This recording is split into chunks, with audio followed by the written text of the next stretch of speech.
Hello guys, कैसे हैं आप लोग। तो चलो हम लोग झारखंड टेट 2024 के एग्ज़ाम के लिए क्लास 6 to 8 का तैयारी कैसे करना है इसकी प्लानिंग पे बात कर लेते हैं। ठीक है, बहुत सारे आप लोगों ने रिक्वेस्ट किया कि सर इसके बारे में कुछ बताइए, तो चलो बात कर लेते हैं। देखो, पहले तो माइंड मेकअप करके चलना है कि ये एक क्वालिफाइंग एग्जामिनेशन है। जस्ट आपको इसमें पास करके इसका सर्टिफिकेट अपने पास रखना है। ठीक है, अगर आप प्राइमरी स्कूल में या मिडिल स्कूल में जाना चाहते हैं तो आपको टेट होना ही चाहिए। तो ये बहुत सालों के बाद हो रहा है, ठीक है ना, तो इसलिए इसको क्वालिफाई करके रखना है हम लोगों को। तो 6 to 8 को पास करने के लिए बहुत ज़्यादा एकदम टेंशन वाला पढ़ाई वाला का ज़रूरत नहीं है। हम लोग पूरा इस पर डिटेल बात करेंगे। ठीक है, तो आओ कंप्लीट स्ट्रेटेजी भी बात करते हैं। इसके पहले मैंने आपको 1 to 5 वाला भी बता दिया है, लेवल 1 का, उसका अलग वीडियो है, आप देख लीजिएगा। तो लेकिन अब दोनों फॉर्म आप नहीं भर सकते अगर आप बीएड किए हुए हो। तो पहले नियम था कि बीएड वाले भी प्राइमरी में भर सकते थे 1 to 5 के लिए, बट अब बीएड वाले सिर्फ 6 to 8 को ही भर सकते हैं। ठीक है ना, तो जो दोनों के लिए क्वालिफाई होंगे दोनों में भरेंगे, बट बीएड वाले सिर्फ 6 to 8 ही भरेंगे, ये ध्यान देना है। तो ये पूरा पेपर में आया था, ये आप लोगों ने देखा होगा। ठीक है, और इसका पूरा जो है एक कह सकते हैं कि नियमावली का डॉक्यूमेंट आपको इस वेबसाइट पे अपलोड है, www.jac.jharkhand.government.in/jac। तो ये वेबसाइट आप जाकर देख सकते हैं, वहाँ पर आपको एक दिया हुआ है डॉक्यूमेंट जिसको आप पढ़ सकते हैं। ठीक है, बहुत ज़्यादा जो है मीनिंगफुल नहीं है, जो वहाँ पे ज़रूरी चीज़ें हैं उसको मैंने यहाँ पे आपको कट करके निकाल दिया है, मैं आपको समझा देता हूँ। ठीक है, हाँ, फॉर्म यहीं पे जाके अप्लाई करेंगे और फॉर्म अप्लाई हो रहा है, 23 जुलाई से भरा जा रहा है, 22 अगस्त तक भरा जाएगा। तो आप ज़रूर उसको भर दीजिए। ठीक है, इसलिए कि ये हमको सर्टिफिकेट अपने पास रखना है। ठीक है, अब देखो यहाँ पे जो परीक्षा का पैटर्न है तो वो क्या है, तो चाहे 1 to 5 की बात करो या 6 to 8 की बात करो। ठीक है, 1 to 5 को लेवल 1 कह रहा है, 6 to 8 को लेवल 2 कह रहा है। दोनों के लिए 2.5 घंटा का एग्जाम होगा, 2 घंटा 30 मिनट का। ठीक है जी, जो फिजिकली चैलेंज है उनको 30 मिनट का अलग समय दिया जाएगा और बिल्कुल उनको देना ही चाहिए। अब देखो, अब यहाँ पे बोल रहा है कि आपको जो सब्जेक्ट के बारे में आप सोच रहे हैं कि मैं साइंस में टीचर बनना है या मेरे को आर्ट्स में बनना है। ठीक है, तो कैसा क्वेश्चन आएगा, कहाँ से आएगा, तो उसके लिए कोई स्पेसिफाइड सिलेबस नहीं है।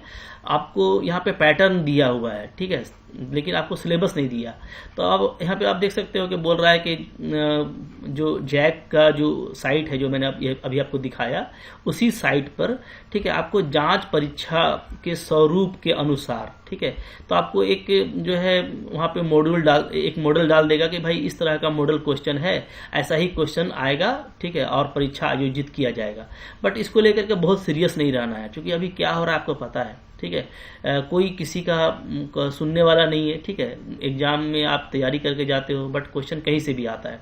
तो अब हम लोग भी जैसा मतलब कि कहो देश वैसा भेष। ठीक है, अभी जैसा चल रहा है कंडीशन ना, उसके हिसाब से आपको तैयारी करना है, तो मैं उस पर बात करूंगा।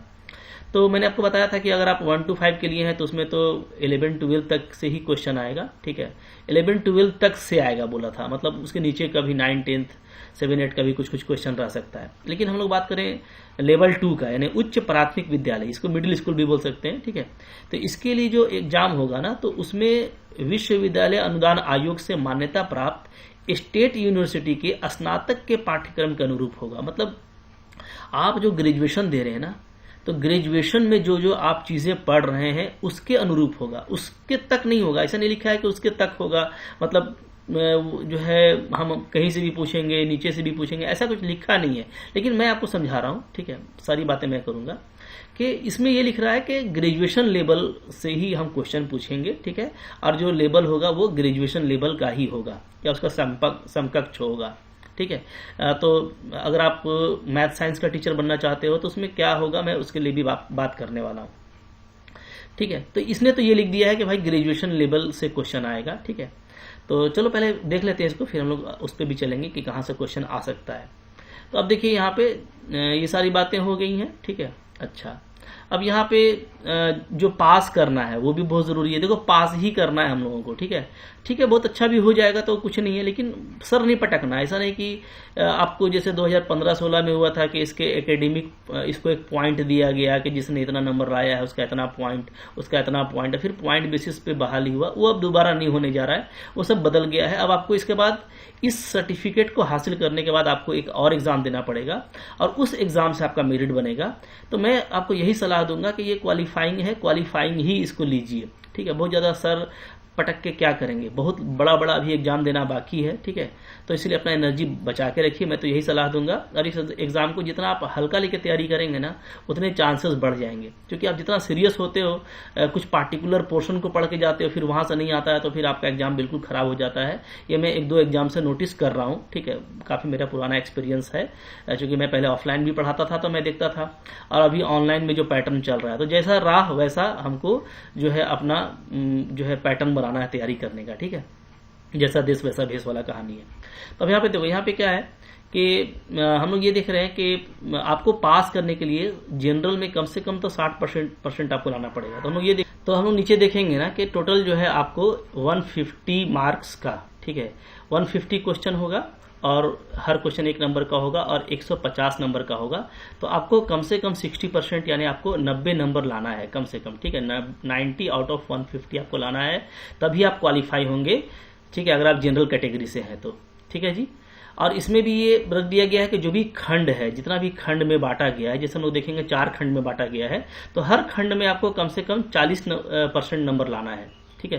जैसे हम लोग देखेंगे नीचे में कि मान लो आपका पहला खंड अगर 30 नंबर का है तो उसमें 40% लाना है, यानी कि आपको कम से कम उसमें 12 नंबर तो लाना ही पड़ेगा। तो हर खंड में आप इस तरीके से 40% लाएंगे, तभी आप का आगे क्वालिफाई होगा, कॉपी आगे आपका कॉपी जाएगा, और टोटल फिर आपका अगर 60% रहता है कम से कम, तभी आप क्वालिफाई होंगे, ठीक है।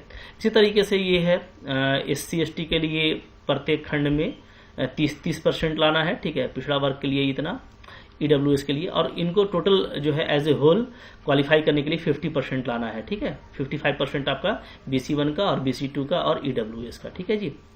और हैंडीकैप अगर है, फिजिकली चैलेंज है, तो 30 हर सेक्शन में लाना है और ओवरऑल 50% लाना है। तो आप इसको लेके चलिए, ठीक है।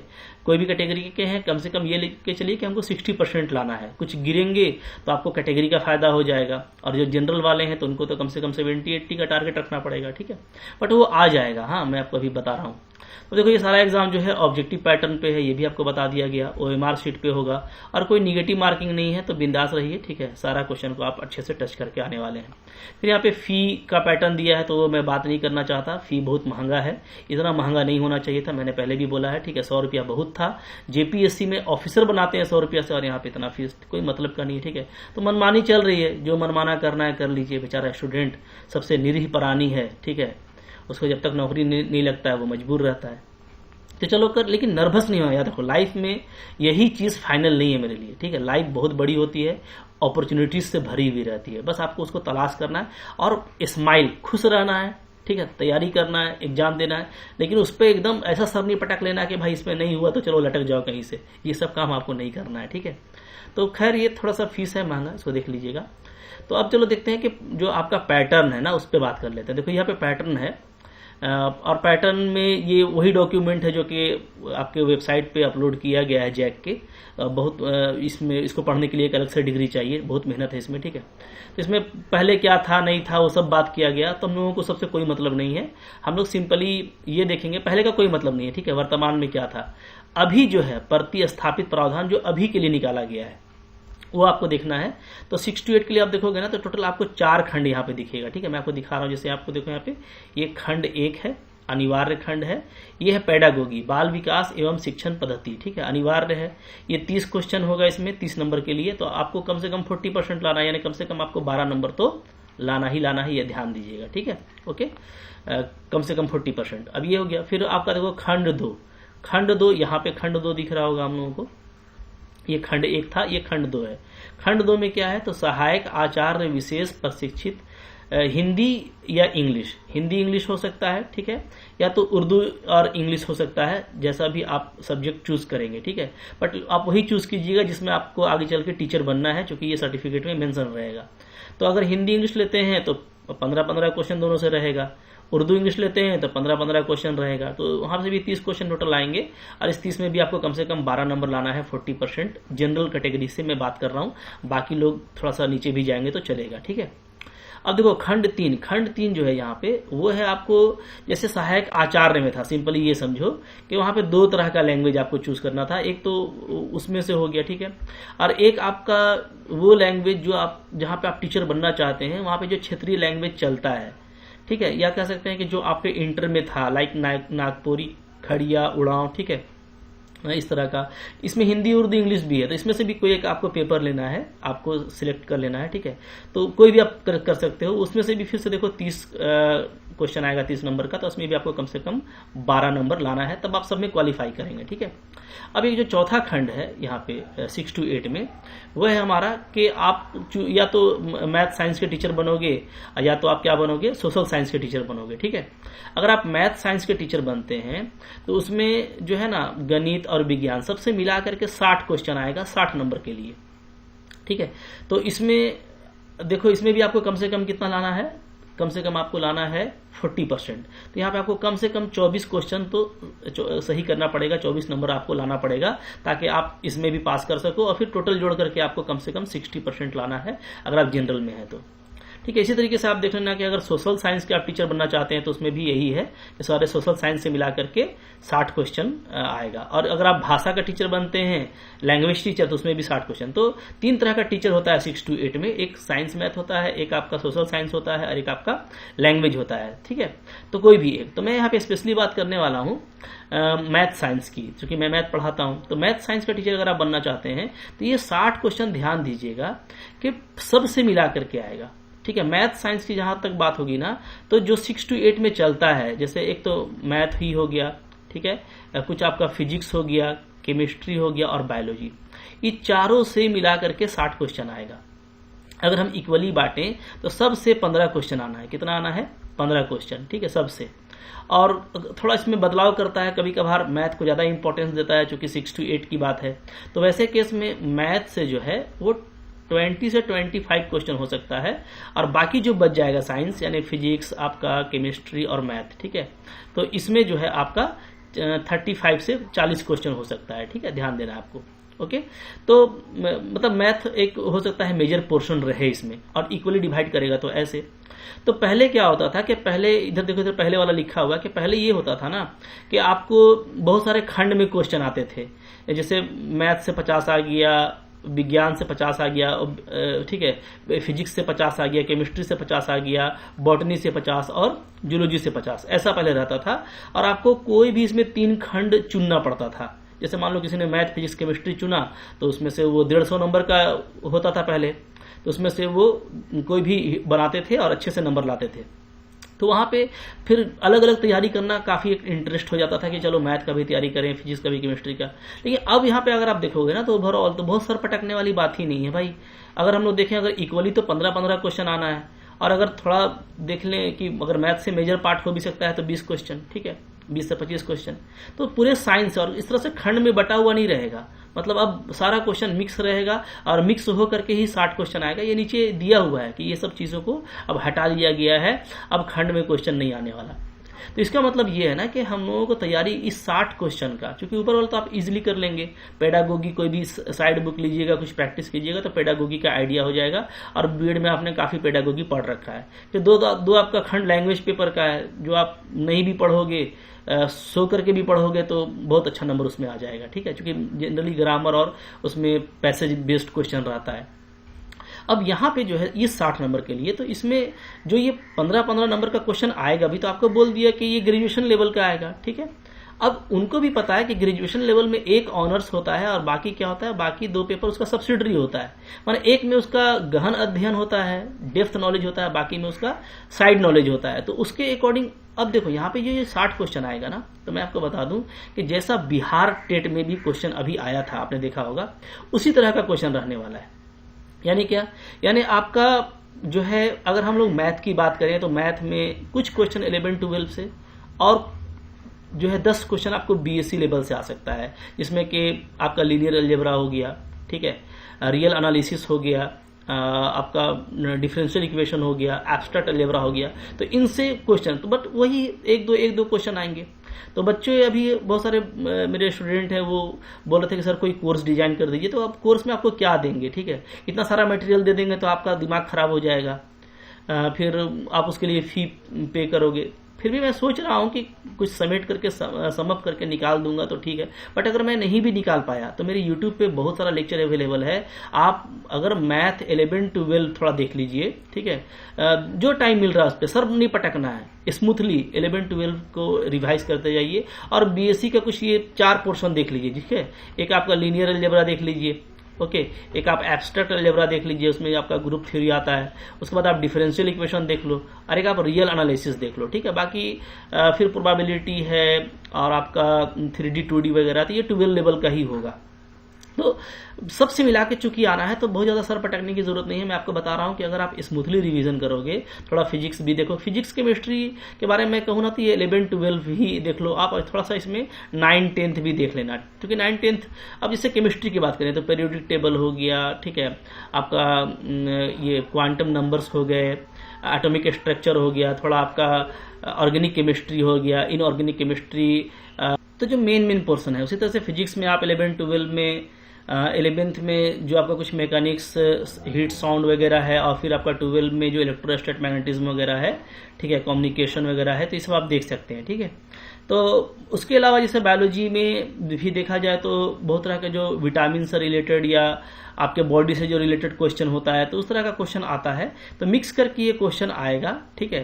तो एक कह सकते हैं कि कोई, चूंकि आपके पास में स्पेसिफाइड सिलेबस नहीं है, तो आप अब जो है ना स्मूथली फिजिक्स, केमिस्ट्री, बायो का जो इंपॉर्टेंट टॉपिक होता है 9 to 12 वो आप कीजिए, मैं आपको यही सजेशन दूंगा, मैक्सिमम क्वेश्चन आएगा। और मैथ्स के लिए आप थोड़ा 11-12 और कुछ बीएससी का ये सब पोर्शन आप देख लीजिए, और सारा कंटेंट अवेलेबल है। बल्कि अभी तो मैं 11-12 एनसीईआरटी डेली डाल रहा हूँ, फ्रेश वीडियो है, बिल्कुल लो लेवल से डाल रहा हूँ ताकि कोई फ्रेश बच्चा भी है तो उसको समझ में आ जाए, तो बिल्कुल आपको समझ में आएगा। तो बस मैं आपको क्या बोल रहा हूँ ना, इस एग्जाम का फॉर्म भर के स्मूथ तैयारी कीजिए, सर पटकने का जरूरत नहीं है, रात जागने का जरूरत नहीं है बहुत ज्यादा, ठीक है। स्मूथ तैयारी करेंगे और माइंड को फ्रेश रखेंगे ना, थोड़ा पॉजिटिव रखेंगे, तो एग्जाम में क्लियर कर लेंगे। हार्ड तैयारी करेंगे इस सब एग्जाम में, फिर वही होगा जैसा हो रहा है कि इधर उधर का क्वेश्चन आएगा तो आपको वो दिक्कत कर सकता है। इसलिए मैं बोल रहा हूं कि स्मूथ तैयारी करने वाले का चांसेस ज्यादा रहेगा और आसानी से क्वालिफाई कर जाइएगा, और क्वालिफाई ही हमको करना है, यही हमारे लिए मैंडेटरी और इंपॉर्टेंट है, ठीक है। यहाँ पे देखिए ये सब बातें लिखी हुई हैं कि आप कोई भी सब्जेक्ट अगर चूज करते हो तो आप ध्यान देना, अगर आप हिंदी इंग्लिश लेते हो या उर्दू इंग्लिश लेते हो तो वो आपको मेंशन रहेगा, ठीक है, फिर आप उसी में आगे अप्लाई कर पाएंगे, तो ये आपको ध्यान देना है, ठीक है। यह बात यहाँ पे लिखी हुई है। फिर यहाँ पे आपको देखो, यहाँ पे कुछ बोला कि जैसे हम बोले ना कि पहले 4 खंड में क्वेश्चन आता था साइंस का या सोशल साइंस का 7 खंड में आता था, ये सबको अब विलोपित किया जाता है, सबको हटा दिया है, अब ये सब नहीं रहेगा, वो मिक्सअप क्वेश्चन आने वाला है, ठीक है। उसी तरीके से बहुत तरह के यहाँ पे जो पुराने नियम थे उन सबको हटाया गया है, ये सब यहाँ पे डिटेल में दिया गया है, ठीक है जी, ओके। तो ये आप देख सकते हैं यहाँ पे। फिर ये था कि बोला गया था ना जैसे कि पहले कि मैट्रिक और इंटर कम से कम आपको झारखंड से ही होना चाहिए, तो सबको हटा दिया गया, क्योंकि वो सब अब जो है नियम नहीं है। अब आप मैट्रिक इंटर बाहर से भी किए हैं तो कोई इशू नहीं है, आप टेट का एग्जाम दे सकते हैं, ठीक है। अच्छा, ये हो गया। फिर यहाँ पे है ये सब बातें भी विलोपित कर दी गई हैं, ठीक है ना, जिसमें कुछ सिलेबस वगैरह दिया गया था, तो सिलेबस भी अब जो है कोई उस तरह का नहीं है जो पहले था। अब आपको एक रैंडम सिलेबस आपको दिया गया है कि आप ग्रेजुएशन लेवल तक का नॉलेज रखिए, वहीं से क्वेश्चन आएगा। फिर ये जो है 7 साल तक वैलिड रहेगा, ये सब भी हटा दिया है, ठीक है। अब ये आपका जब तक सरकार चाहेगी ये वैलिड रहेगा ही, आप सर्टिफिकेट रखिए, आपका काम होगा। ये पूरा था, ठीक है। तो बहुत कुछ नहीं है, मैं आपको बस यही बोलूंगा कि स्मूथ तैयारी करना, फाइनली स्मूथ प्रिपरेशन करना है, जैसा मैंने आपको बताया उसको ध्यान में रखते हुए फिजिक्स, केमिस्ट्री, बायो का कुछ इंपॉर्टेंट टॉपिक को देख लीजिए, ठीक है, रिवाइज कर लीजिए। मुझको टाइम मिलता है तो मैं टेस्ट सीरीज फ्रीज कर दूंगा, जिससे कि आपको एक आइडिया हो जाए प्रॉपर, ठीक है। मैं उस कोशिश में लगा हुआ हूँ और उम्मीद करता हूँ कि टाइम पे ये एग्जाम हो जाए, क्योंकि टाइम पे एग्जाम होना जरूरी है। अब बिल्कुल आप फ्रेश माइंड से दीजिए, अपने ऊपर भरोसा रखिए, ये एग्जाम आपका निकल जाएगा, बहुत मुश्किल एग्जाम नहीं है, ठीक है। तो आई होप आपके लिए इन्फॉर्मेशन अच्छा लगा होगा, लाइक कीजिएगा। कुछ और बातें होंगी तो मैं आपको आगे कंटिन्यू करता रहूंगा, तो चैनल को सब्सक्राइब रखिए। कोई भी दिक्कत है तो आप कमेंट कर सकते हैं, आपको कोई इशू है तो, ठीक है। और फॉर्म जरूर भरिए। Thank you very much.